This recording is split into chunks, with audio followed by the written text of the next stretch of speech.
పిత పుత్ర పవిత్ర ఆత్మనామమున ఆమేన్. ప్రియ స్నేహితులారా, మీ అందరికీ దేవుని యొక్క ఆశీస్సులను తెలియజేస్తూ ఈనాడు జూన్ 29వ తారీఖు ఆదివారం పునీత పేతురు పౌలుల మహోత్సవము.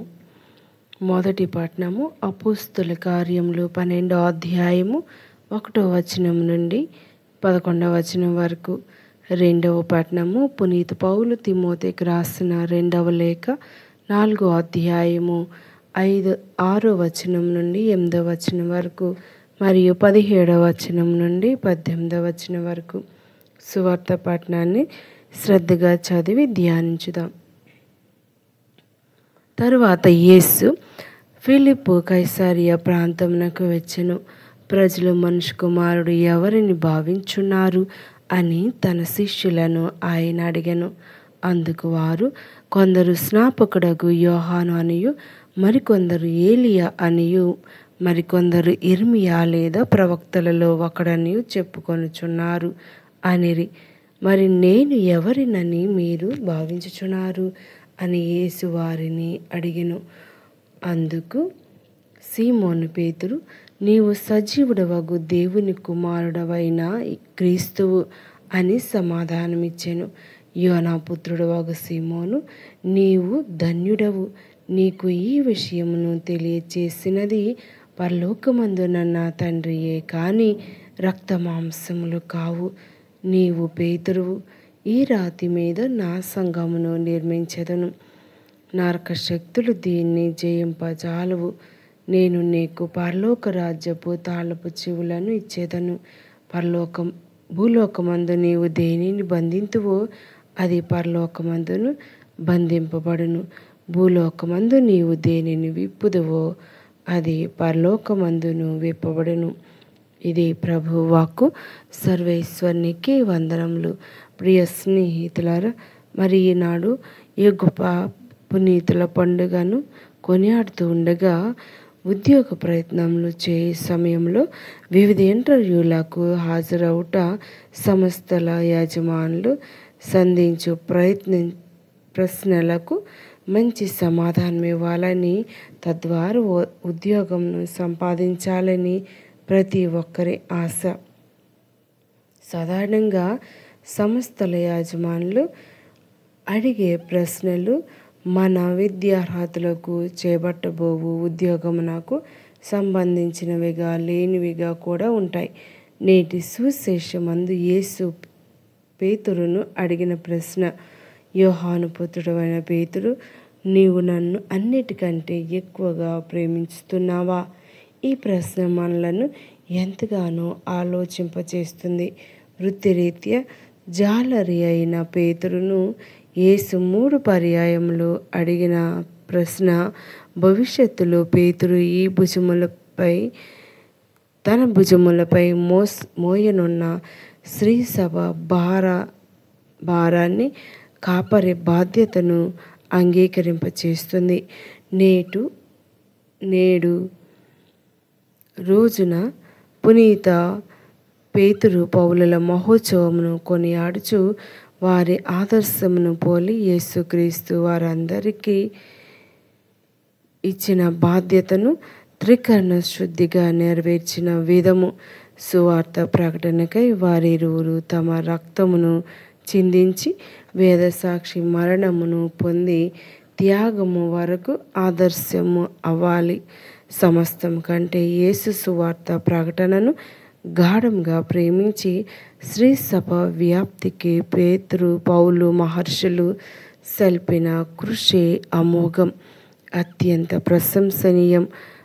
మానవ మాతృలుగా వారిరువురు బలహీనులనైనను పలుమార్లు విఫలమైనను దేవుని అపార కృప అందు వారి జీవితములను స్థిరపరచుకొని తద్వారా శ్రీ సభను సువార్త ప్రకటనను మహాయజ్ఞమంగా అవిరళ సేవలు చేశారు. నేటి రోజుల్లో పేతురు పౌలు ఆదర్శం చూసి వారి విడుదల ద్వారా మన విశ్వాసమును దృఢపరుచుకుందాం. పునీత పేతురు క్రీస్తు శకం 64-68 మధ్యలో దాదాపు 67 సంవత్సరాలు జీవించి శిలువ మీద తలక్రిందులుగా వేలాడదీయబడి చంపబడ్డాడు. పేతురు అందరితో కలిసిపోయేవాడు అని, నిండు ఉత్సాహము మరియు దాపరికం లేని వ్యక్తి అని చరిత్ర మనకు చెబుతుంది. యేసు ప్రభు పేతురుని శ్రీ సభకు ప్రధాన అధిపతిగా ఎన్నుకున్నాడు. పేతురు అంతిమ గడియ వరకు క్రీస్తు ప్రభు సాక్ష్యమిస్తూ వేద మరణాన్ని పొందారు. పునీత పౌలు గారు టర్కీ దేశంలో ఉన్న తార్సుస్ నగరంలో జన్మించాడు. రోమ్ నగరంలో క్రీస్తు శకం 67లో దాదాపు 68 సంవత్సరంలో వయసులో చిరఛేదనం గావించబడ్డాడు. నూతన నిబంధనలోనున్న 27 గ్రంథాల్లో 13 గ్రంథాలను పునీత పౌలు గారు రాశారు. పవిత్ర ఆత్మచే అభిషిక్తుడైన తరువాత క్రీస్తు వాక్యాన్ని సర్వత్రా వ్యాపింపచేశాడు. పౌలు గారు సువార్త ప్రేషిత కార్యంలో అలుపెరుగని యోధునిగా ప్రయాణించారు. ఏనాడును అసంతృప్తిని వ్యక్తం చేయలేదు. కష్టాలు వచ్చినప్పుడు నిట్టూర్పు చెందలేదు, నిరుత్సాహపడలేదు. దేవుని కృప ద్వారా ఆయనకు ఎదురైన ప్రతి కష్టాన్ని ధైర్యంగా ఎదుర్కొన్నాడు. ఫిలిప్పీలకు రాయబడిన లేఖ 4వ అధ్యాయం 13వ వచనం. యేసు ప్రభు అనుగ్రహించిన శక్తిచే ఎట్టి పరిస్థితిని అయినను ఎదుర్కొన్న బలము నాకున్నది అని ధైర్యంగా పలికాడు. పునీత పౌలు, పేతురు ఇద్దరు కూడా దేవుని సేవలో నూరంతులుగా తరించారు. వీరిద్దరి ఆదర్శంగా ఉంటారు. మనం వారి బాటలో నడుచుటకు ప్రయత్నించుదాం. వారిద్దరు కూడా ధైర్య సాహసాలు కలిగి జీవించారు. తద్వారా ఈనాటి సువార్త పట్టణంలో యేసు తన శిష్యులతో ప్రజలు తన గూర్చి ఏమనుకుంటున్నారు అని ప్రశ్నించాడు.